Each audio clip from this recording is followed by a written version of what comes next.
नमस्कार. नवरात्रामध्ये आपण मनावर निर्माण होणारे ताण आणि प्रत्येक अवयवामध्ये कुठल्या मनावरचे ताण साठले जातात हे आपण बघितलं. ही सिरीज मुद्दामून करण्याचं कारण असं की मनावरच्या ताणाकडे आपलं लक्ष जावं आणि मनामध्ये जे काही विचार येतात त्याच्याकडे आपण जागरूकतेने बघावं, हा त्याच्यामागचा उद्देश होता.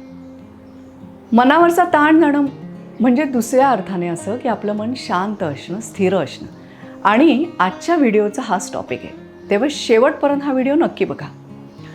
मन शांत आणि स्थिर होणं ही अत्यंत कठीण गोष्ट आहे.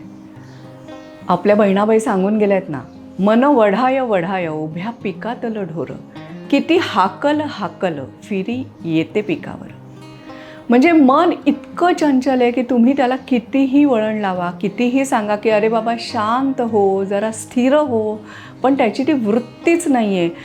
आणि त्यामुळे सातत्याने वेगवेगळे विचार येतात, वेगवेगळे ताण मनात निर्माण होतात.